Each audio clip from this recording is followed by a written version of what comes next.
He stole from grieving families. Today, we're going to talk about the shocking case of Todd M. Chapman, a longtime law firm office manager who just pled guilty to embezzling over $602,000 from his employer's clients and trust funds.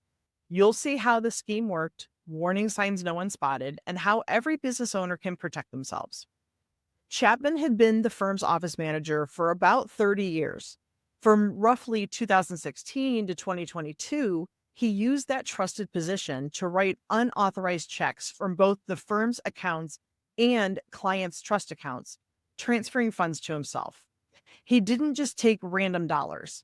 Among the thefts, approximately 409,000 from the estates of deceased clients, $100,000 intended for a minor client when that client turned 18, and about $14,000 from a PPP loan received during the COVID-19 pandemic.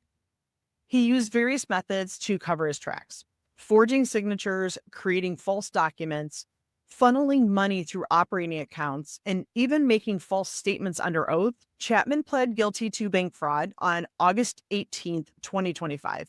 He faces up to 30 years in prison, supervised release, fines, and owes full restitution. Sentencing is set for December 1st, 2025. So what allowed this to go undetected for years? Chapman leveraged decades of perceived loyalty.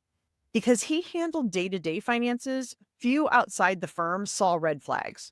So he exploited gaps between client trust accounts and firm operating accounts. His long tenure disarmed suspicion. So here's some red flags. One person controlling all check signing and the bookkeeping. Lack of segregation between operating and client funds.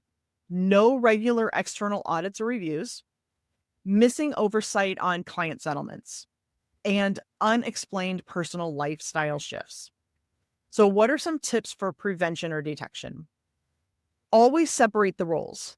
The one approving payments should not be the one reconciling the bank accounts. Mandate periodic third-party audits, especially for trust funds. Use a dual signature requirement on large checks. Look for checks that are made payable to employees or employees' relatives. Chapman's crime shows that long tenure and trust aren't enough to prevent fraud. Even a trusted employee can exploit weak controls. The more transparency, checks and balances, and external review your business has, the safer you'll be. If this helped you see risks in your business, hit subscribe so you don't miss more real fraud stories.